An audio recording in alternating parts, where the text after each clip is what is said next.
Assalamualaikum warahmatullahi wabarakatuh. Saya Fajri Komaharani dari kelas Metopen C. Di sini saya akan mempresentasikan proposal saya yang berjudul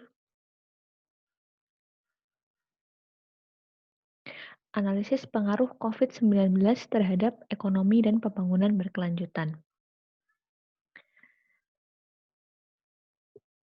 Ya, yang pertama adalah latar belakang. Latar belakang di sini yang pertama adalah saya membahas tentang COVID-19 tentunya, yang mulai masuk ke Indonesia pada sekitar bulan Maret 2020. Tapi untuk pertama kali, virus ini datang dari China, tepatnya di Wuhan, pada sekitar akhir tahun 2019, bulan Desember, lalu mulai menyebar pada bulan Januari 2020, seperti itu. Nah, selanjutnya, yang saya bahas di sini adalah COVID yang mengharuskan kita untuk melakukan social distancing atau PSBB, mulai berpengaruh kepada sektor ekonomi Indonesia. Hal ini terlihat karena PSBB ini mengharuskan kita untuk berdiam diri di rumah, sehingga proses jual beli yang biasa dilakukan secara langsung akan menjadi sangat terbatas. Dan mau tidak mau, halnya bisa mengandalkan jual beli pada e-commerce atau online seperti itu. Setelah itu, dengan adanya COVID ini juga dan dengan adanya PSBB tersebut mengakibatkan kelangkaan tentunya. Kelangkaan di sini tidak hanya pada sektor bahan pangan saja, tetapi seperti pada bahan-bahan untuk rumah tangga, kebutuhan-kebutuhan rumah tangga non pangan seperti tisu toilet, seperti pengharum ruangan, dan sebagainya. Atau sabun cuci, seperti itu. Setelah itu, eee, kelangkaan yang terjadi di sini juga mulai berpengaruh ke banyak aspek, seperti itu. Salah satunya pembangunan berkelanjutan. Jadi, pembangunan berkelanjutan ini pada basicnya itu merupakan proses yang mana walaupun kita memanfaatkannya hari ini, tapi kita tetap menyisakannya untuk anak cucu kita di masa depan, seperti itu. Nah, hal ini mulai berpengaruh karena tidak adanya aktivitas ekonomi, selanjutnya terjadi kelangkaan juga. Setelah itu, proses pembangunan berkelanjutan yang biasanya terjadi dengan cukup baik di Indonesia mulai sedikit tergoyahkan karena orang-orang mulai menghalalkan segala cara untuk mendapatkan barang atau hal yang sebetulnya diharuskan untuk menjaganya secara aktif seperti itu. Seperti dengan adanya pembatasan ekonomi, PSBB juga, kehilangan mata pencaharian seperti itu. Selanjutnya akan melakukan penebangan tanpa proses tebang pilih karena ingin mendapatkan pemasukan atau pendapatan yang lebih banyak secara instan tanpa memperhatikan alam seperti itu. Selanjutnya adalah tujuan penelitian. Ya, di sini yang pertama adalah menganalisis pengaruh COVID-19 terhadap ekonomi Indonesia di tahun 2020. Di sini saya mengambil tujuan penelitian seperti ini karena ingin melihat apakah COVID-19 ini benar-benar berpengaruh terhadap ekonomi Indonesia. Seperti itu. Berpengaruh di sini maksudnya adalah terjadi penurunan penurunan kegiatan ekonomi, terjadi penurunan pendapatan negara, penurunan pendapatan daerah, seperti itu. Selanjutnya adalah menganalisis pengaruh COVID terhadap kelangkaan di Indonesia. Seperti yang sudah saya bahas di awal tadi, saya juga ingin melihat apakah dengan adanya COVID ini terjadi kelangkaan barang-barang di Indonesia, seperti itu. Yang ketiga adalah menganalisis pengaruh COVID-19 terhadap pembangunan berkelanjutan di Indonesia pada tahun 2020. Nah, di sini saya ingin membahas ini juga karena ingin melihat apakah pembangunan berkelanjutan yang selama ini sudah mulai dan sudah mungkin cukup aktif dilakukan di Indonesia, dan dengan terjadinya COVID-19 ini apakah akan tetap dilanjutkan, apakah akan tetap seperti sebelumnya, atau apakah dilupakan begitu saja, seperti itu. Nah, yang terakhir adalah menganalisis pengaruh COVID-19 terhadap ekonomi, kelangkaan, dan pembangunan berkelanjutan di Indonesia pada tahun 2020. Nah, di sini saya rangkum karena saya ingin melihat apakah adanya keterkaitan antara COVID dengan ekonomi, kelangkaan, dan pembangunan berkelanjutan. Apakah terjadi seperti rantai begitu?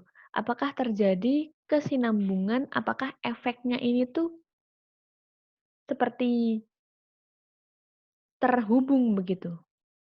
Saya ingin melihat di situ. Selanjutnya adalah gap literatur. Gap literatur pertama yang saya ambil di sini adalah dari Peterson Ozili dari Central Bank of Nigeria dan Takom Arun dari University of Essex, United Kingdom. Penelitian mereka berjudul Spillover of COVID-19 Impact on the Global Economy. Nah, di sini persamaannya dengan penelitian saya adalah sama-sama menggunakan variabel COVID-19. Tetapi ada juga perbedaannya. Yang paling mencolok adalah jika saya menggunakan variabel bebas ekonomi dan pembangunan berkelanjutan. Tetapi untuk Peterson Ozili dan Takom Arun di sini mereka menggunakan variabel bebasnya adalah financial crisis finansial dan global recession atau resesi global. Dan juga mereka menggunakan metode real world observation. Sementara saya menggunakan metode OLS begitu. Nah, originalitas penelitiannya di sini adalah dari penelitian Peterson Ozili dan Takom Arun diperoleh hasil yang menunjukkan bahwa COVID-19 ini justru malah membuat banyak peluang untuk pemerintah melakukan reformasi, baik di sektor kesehatan dan juga memberikan peluang untuk memperbaiki ekonomi dan finansial menggunakan rencana yang memberikan stimulus bagi kegiatan perekonomian. Di sini COVID-19 malah memberikan dampak yang baik bagi perekonomian dan krisis finansial begitu. Karena COVID-19 di sini membuka mata pemerintah untuk melakukan reformasi atau perbaikan di sektor kesehatan, baik di fasilitas kesehatan, tenaga kesehatan, alat-alat medis, dan sebagainya. Lalu juga memberikan peluang bagi ekonomi dan finansial, di mana pemerintah menyusun berbagai macam rencana yang pada intinya untuk memberikan stimulus agar roda perekonomian di suatu negara tetap berjalan dan tetap memberikan dampak positif perekonomian tersebut kepada negara. Seperti itu. Selanjutnya adalah penelitian dari Susilawati Renpal Valevi dari Fakultas Kesehatan Universitas Sumatera Utara atau USU di Medan dan Agus Purwoko dari Universitas Sumatera Utara juga. Penelitian mereka berjudul Impact of COVID-19 Pandemic on the Economy of Indonesia. Nah, di sini penelitian mereka dan saya sama-sama menggunakan variabel COVID-19 dan variabel ekonomi serta membahas tentang Indonesia begitu. Nah, perbedaannya adalah mereka menggunakan metode studi literatur dengan data sekunder. Nah, originalitas penelitiannya adalah yang didapatkan dari Susilawati Renpal Valevi dan Agus Purwoko adalah COVID-19 ini tentu saja berimplikasi pada perekonomian Indonesia. Tetapi malah mereka melihat dari kemungkinan terburuk dari COVID-19 tersebut. Di sini mereka beranggapan bahwa kemungkinan Indonesia akan mengalami potensi terburuk, yaitu pertumbuhan ekonomi yang negatif 0,4%, dan juga sektor yang paling terdampak dari pertumbuhan ekonomi yang negatif ini adalah sektor rumah tangga. Kemudian mereka juga memberikan seperti saran begitu untuk pemerintah, di mana cara yang bisa diambil untuk memperbaiki hal tersebut adalah dengan penurunan BI di reverse repo rate. Begitu. Selanjutnya mereka juga memberikan saran untuk penurunan tingkat suku bunga simpanan dan suku bunga pada pinjaman. Hal ini diharapkan dengan hal tersebut terjadi, maka masyarakat akan selalu tetap percaya kepada bank begitu. Selanjutnya dilakukan pemantauan perkembangan ekonomi global dan domestik yang dilakukan oleh Indonesia. Nah, di sini maksudnya adalah dilakukan perbandingan bagaimana ekonomi di luar Indonesia dan ekonomi Indonesia apakah sesuai dengan kebutuhan dari Indonesia itu sendiri, begitu. Karena hal ini dilakukan karena agar inflasi dan stabilitas keuangan tentunya tetap punya milik Indonesia akan selalu tetap terkendali, begitu. Selanjutnya adalah penelitian dari Dr. Osman Gulseven, Fatima Al-Hermudi, Majid Al-Falasi, dan Ibrahim Al-Somali dari Skyline University College. Penelitian mereka berjudul How the COVID-19 Pandemic Will Affect the UN Stability Development Goals or SDGs. Nah, UN di sini berarti United Nations atau PBB. Nah, penelitian mereka ini dengan penelitian saya sama-sama menggunakan variabel pembangunan berkelanjutan atau SDGs tadi, Sustainable Development Goals, dan juga sama-sama menggunakan variabel COVID-19. Di sini metode yang digunakan adalah sama-sama deskriptif kualitatif begitu. Selanjutnya perbedaannya adalah mereka menggunakan variabel human developing atau pembangunan manusia. Nah, originalitasnya adalah atau hasil yang didapatkan dari Dr. Osman, Fatima, Majid, dan Ibrahim adalah COVID-19 berpengaruh terhadap sistem ekonomi secara keseluruhan dan membuat timbulnya penyakit pada pasar bisnis global. Sehingga perlu dilakukan analisis yang menjadi solusi jangka panjang menggunakan analisis yang digunakan untuk pengembangan bisnis. Jadi di sini maksudnya COVID-19 memberikan efek yang membuat ekonomi ini terkena penyakit, begitu. Penyakitnya di sini seperti penurunan jual beli, seperti itu, yang mana solusi-solusi yang diberikan diharapkan bisa digunakan untuk jangka panjang.